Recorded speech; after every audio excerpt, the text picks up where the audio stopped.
Vamos nos colocar em pé, em reverência à palavra. Convido a todos a abrirem as suas Bíblias no Evangelho de Mateus, capítulo 12.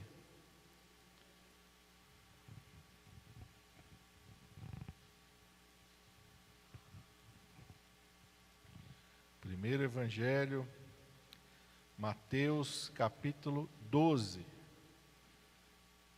Inicialmente eu quero ler com os irmãos o versículo de número 15. Mateus 12, versículo 15. Todos acharam? Amém? Está escrito assim: E Jesus, sabendo disso, retirou-se dali e acompanhou uma grande multidão de gente, e ele curou a todos. Vamos orar. Pai, em nome de Jesus, nós estamos diante da Tua palavra nesta noite. Esta palavra, Senhor, não pertence ao homem, não pertence a uma igreja, nem uma denominação, mas é a palavra do Deus vivo, aleluia. Uma palavra eterna, Senhor, uma palavra poderosa, uma palavra que traz para nós grandíssimas e preciosas promessas, Senhor.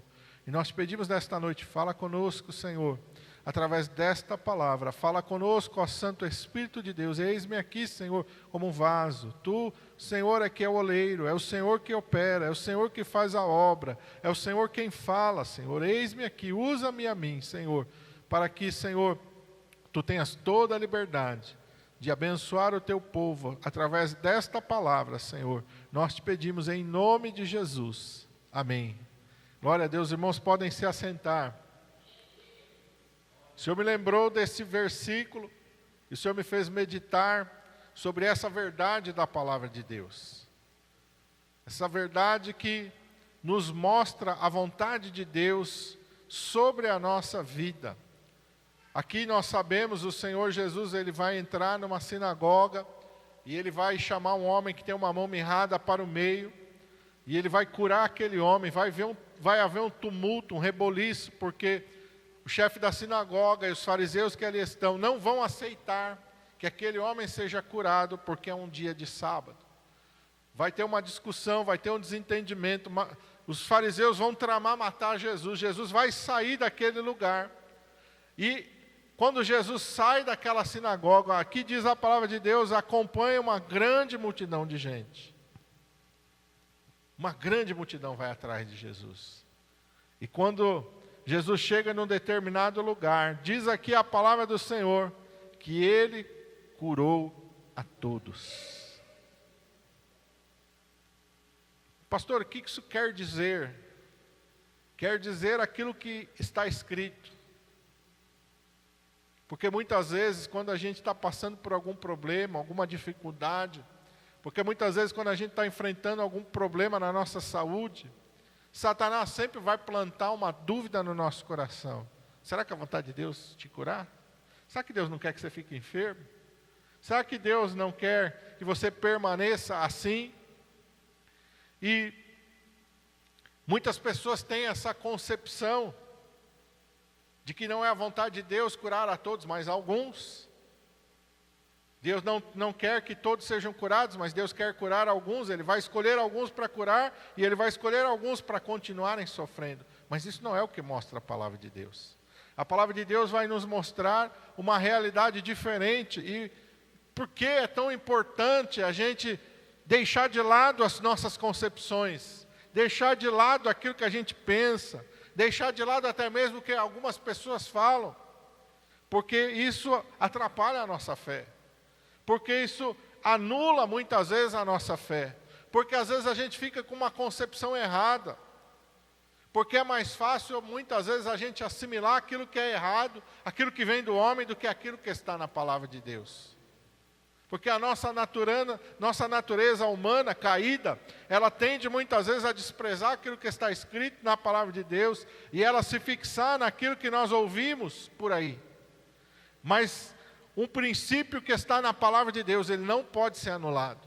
Uma verdade que está declarada na palavra de Deus, ela não pode ser deixada de lado. Ela tem que ser usufruída por nós. A palavra de Deus vai nos dizer lá em Isaías 53, e se você quiser abrir lá, pode abrir Isaías 53, onde Isaías está profetizando acerca da vinda do Senhor Jesus. Ele está falando mais ou menos 700 anos antes de Jesus nascer. E ele está profetizando acerca da obra de Jesus Cristo que ele iria realizar aqui nesta terra. E no versículo de número 4, Isaías vai falar não de si mesmo, não é uma concepção de Isaías, não é uma concepção judaica, é uma concepção divina. É Deus falando na boca de Isaías. É Deus declarando a sua vontade através do profeta Isaías. E aqui ele fala verdadeiramente, sem sombra de dúvida, sem nenhum engano, sem nenhuma confusão, verdadeiramente, Ele tomou sobre si as nossas enfermidades e as nossas dores levou sobre si. Irmãos, presta atenção no que a palavra de Deus está dizendo, verdadeiramente. Deus não fala uma coisa que talvez você pensa, mas será que vai acontecer? Mas será que é verdade? Será que isso pode ser para mim? Não, a palavra de Deus ela é clara, ela é transparente, ela é direta. Deus está falando de uma maneira que não deixa nenhuma dúvida. Verdadeiramente, o Senhor Jesus tomou sobre si as tuas enfermidades e as tuas dores. Ele levou na cruz do Calvário, aleluia. E por que Ele fez isso?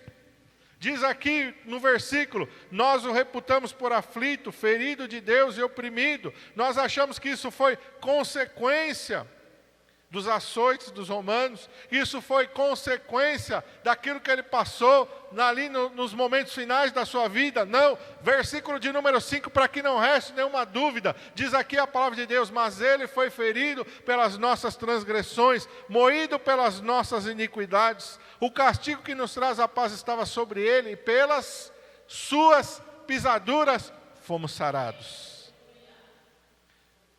Aleluia, a vontade de Deus está clara, ela está expressa, ela está transparente. Por isso, quando a gente está lendo em Mateus capítulo 12, versículo de número 15, que ele curou a todos, Deus está exatamente fazendo aquilo que ele havia prometido que iria fazer.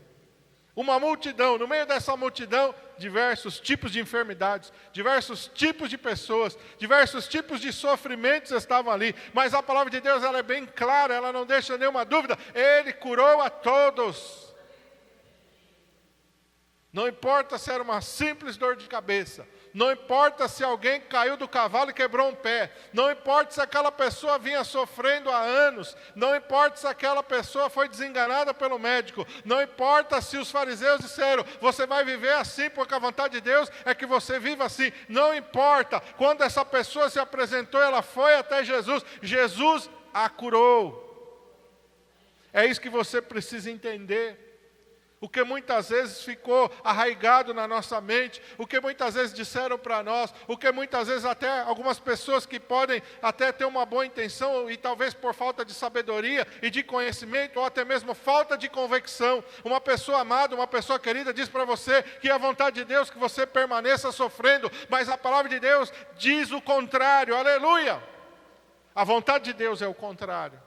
A vontade de Deus é que você seja curado. A vontade de Deus é que você seja livre. A vontade de Deus não é te ver sofrendo. A vontade de Deus não é que você fique cativo. A vontade de Deus em Jesus Cristo, ela se revela para nós. É uma vontade de cura e de restauração. Aleluia!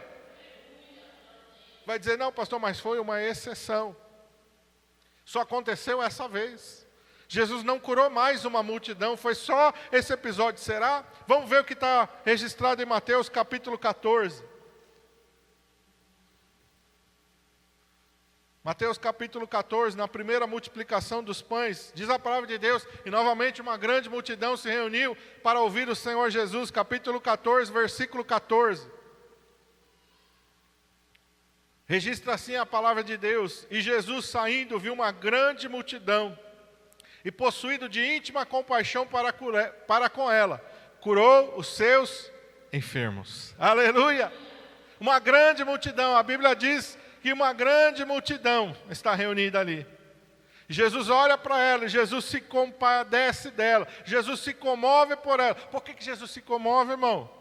Porque Jesus está vendo o sofrimento, porque Jesus está vendo a dor, porque Jesus conhece a história de cada um que está ali, aleluia. Quando Jesus olha, Jesus entende perfeitamente o que aquela pessoa passou, o que aquela pessoa está passando, Ele entende perfeitamente as limitações que a enfermidade, que a dor colocaram sobre aquela vida. Deus se compadece com o nosso sofrimento, Deus se compadece com a nossa dor, e a Bíblia diz que Ele vai de encontro, aleluia, e vai trazendo cura, aleluia. Ele não vai dar um tapinha nas costas de ninguém e vai dizer, a vida é assim mesmo, viu? Eu sei o que você está passando, mas, olha, é assim mesmo. Se conforma. Não, Jesus não vai dizer para nenhuma daquelas pessoas que é a vontade dele que ela continue enferma. Jesus não vai dizer para ninguém que é a vontade dele que ela continua sofrendo. Jesus não vai dizer para ninguém que a limitação que a enfermidade e a dor trouxe para a vida dela é assim mesmo, que não tem o que se fazer. Não, Jesus vai e vai curar e vai pôr um fim naquele sofrimento e vai pôr um fim naquela dor. Novamente, uma grande multidão. E para que não reste nenhuma dúvida, eu quero ir com vocês para o capítulo de número 15, na segunda multiplicação dos pães e dos peixes, quando novamente uma multidão vem atrás do Senhor Jesus Cristo. Mateus capítulo 15, eu quero ler com você o versículo 30. Está escrito assim, e veio ter com ele muito povo, aleluia, novamente uma grande multidão. E o que esse povo está buscando de Jesus? Esse povo traz coxos, cegos, mudos, aleijados e outros muitos enfermos, e os colocam aos pés do Senhor Jesus. E o que Jesus faz? Cura a todos, sarou a todos. Novamente Jesus não olha para ninguém no meio daquela multidão e disse, olha, hoje você vai embora, desse jeito, porque eu quero que você continue assim, porque ainda não chegou o teu tempo, porque ainda não chegou a tua hora. Quantas vezes a gente fica preso nisso? Ainda não chegou o meu tempo, ainda não chegou a minha hora. Mas quando aquelas pessoas foram colocadas aos pés de Jesus, e é aí exatamente que você tem que estar aos pés do Senhor. Aos pés do Senhor. Mas não é de qualquer maneira que você vai aos pés do Senhor. Você vai aos pés do Senhor com a palavra de Deus, com a promessa de Deus. Aleluia. Você vai fazer como Jacó. Aleluia. Eu não te deixarei enquanto o Senhor não me cure. Eu não te deixarei enquanto o Senhor não faça milagre na minha vida. O Senhor sabe há quanto tempo eu estou sofrendo. O Senhor sabe há quanto tempo esta dor está aqui, Senhor, me incomodando. Aleluia. Mas a tua palavra diz, e o Senhor levou sobre si as minhas dores e as minhas enfermidades. A tua palavra diz que o Senhor, pelas tuas pisaduras, me sarou, aleluia. Senhor, eu estou aqui para lutar pela minha bênção. A tua palavra registra que o Senhor curou a todos, ó Pai, não uma nem duas vezes, mas 3 vezes. Uma multidão foi de encontro ao Senhor, e para nenhuma só daquelas pessoas, o Senhor disse que não era o dia da cura. O Senhor não disse para ninguém que não era o dia de milagre. Pelo contrário, a tua palavra registra que o Senhor curou a todos. A tua palavra diz que o Senhor não faz acepção de pessoas, aleluia. A tua palavra diz que o Senhor curou a todos. Aleluia, eu estou incluído nesta promessa, eu estou incluído nesta palavra, Senhor, eu estou aqui lutando pela minha bênção, aleluia. Versículo 31, diz assim que a multidão ficou tão maravilhada com os milagres que Jesus fez, aleluia, vendo os mudos falar, os aleijados andar, os aleijados são, os coxos andar, os cegos a ver, e a multidão ficou extasiada, glorificando a Deus, aleluia. Um espetáculo de milagres, de curas, da manifestação do poder e da glória de Deus, aleluia. É isso que Jesus faz, aleluia. Esse é o poder de Deus, essa é a vontade de Deus. A vontade de Deus está expressa na pessoa de Jesus. A vontade de Deus está expressa no ministério de Jesus. A vontade de Deus está manifesta na sua palavra. Meu irmão, não há nenhuma dúvida, não há nenhum porquê, não há nenhum senão, não. Deus está aqui manifestando a sua vontade antes, quando Ele profetiza, quando Ele anuncia. Deus está manifestando a sua vontade na vida e no ministério do Senhor Jesus Cristo, aleluia. Deus está de forma inconfundível manifestando a sua vontade. Aquele povo que Ele tira do Egito, 600 mil homens de pé, e Ele conduz aquele povo durante 40 anos pelo deserto. A palavra de Deus vai dizer, entre as suas tribos, não houve um só enfermo. O Senhor disse para os filhos de Israel, eu sou o Senhor que te sara. Não tinha uma tenda hospital, não tinha uma tenda pronto-socorro, não tinha uma tribo de enfermeiros, não tinha uma tribo de médicos, não tinha uma tribo de socorristas, porque não precisava, porque o Senhor disse para os filhos de Israel: eu sou o Senhor que cuida da tua saúde. Eu sou o Senhor que cuido da tua saúde. Eu sou o Senhor que te dou saúde. Eu sou o Senhor que te sara. Aleluia! Isso não quer dizer que nós nunca vamos ficar doentes, mas quer dizer que se nós ficarmos doentes, há um remédio, aleluia. Há uma provisão para nós na palavra de Deus. Há uma promessa de Deus que Ele levou sobre si as nossas dores e as nossas enfermidades. Há uma resposta de Deus para nosso sofrimento e para a nossa dor. Há uma provisão de Deus, aleluia, para que nós não venhamos a padecer nas enfermidades e nas dores. Pastor, mas será que isso é verdade?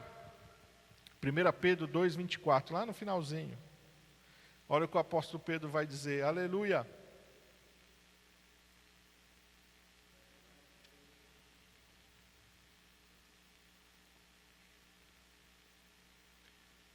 Pedro 2,24, lá pertinho de Apocalipse. Pedro vai dizer acerca do Senhor Jesus Cristo.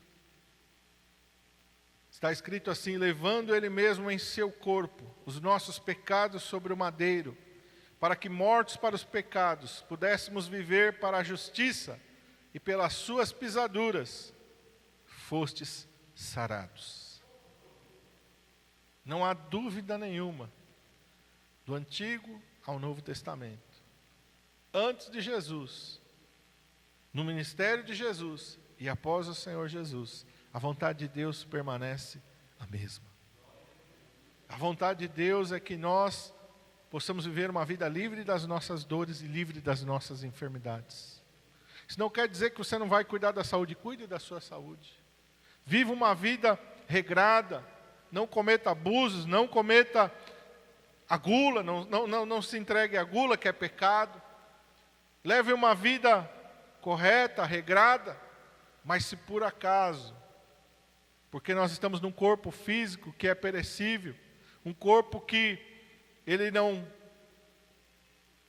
ainda está sob os efeitos do pecado original de Adão.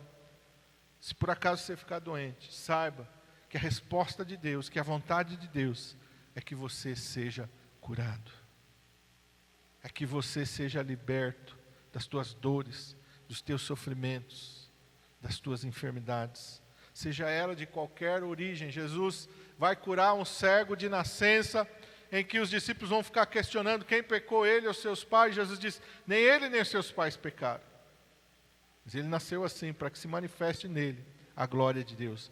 E eu pergunto para você, a glória de Deus se manifestou na vida daquele cego, porque ele continuou cego ou porque ele foi curado? Aonde Deus foi glorificado na vida daquele homem? Na sua cegueira ou na sua cura? Deus foi manifestado e glorificado porque Jesus curou aquele homem. Deus curou aquele homem do tanque de Betesda há 38 anos que ele estava enfermo. E Jesus vai ali, entra naquele lugar. A Bíblia diz que havia uma grande multidão de enfermos naquele lugar. Eu não sei porquê, mas Jesus vai até ele e Jesus cura ele. A Bíblia vai dizer, meus irmãos, da mulher do fluxo de sangue, 12 anos sofrendo, gastou tudo que ela tinha com os médicos, antes o seu estado indo a pior, diz a palavra de Deus. Mas no momento em que ela tocou no Senhor, a Bíblia diz que instantaneamente, imediatamente, ela foi curada.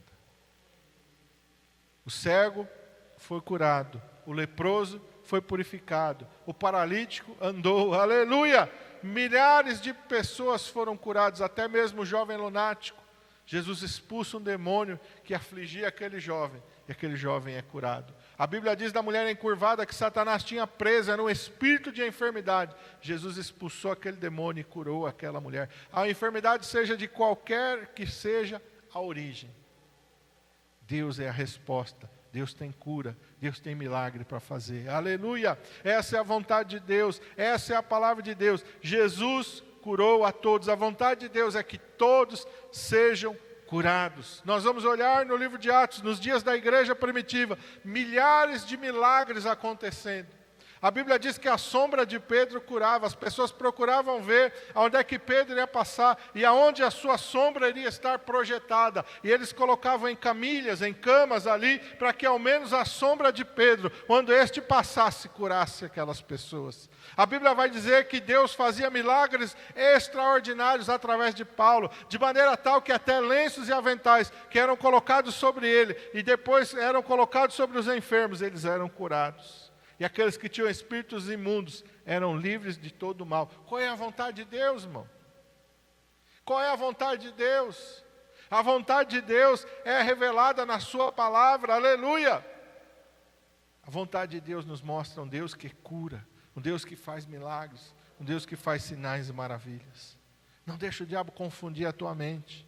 Não deixe o diabo te aprisionar em nenhuma situação que restringe a tua vida, que tira de você aquilo que Deus já providenciou para você, que tira de Deus aquilo que Jesus conquistou para você na cruz do Calvário. Não se conforme com nada menos do que aquilo que Jesus morreu para te dar. Jesus pagou um alto preço para trazer cura para você. Jesus pagou um alto preço para nos ver livre das enfermidades e das dores. Não aceite nada menos do que aquilo que Jesus já providenciou para você.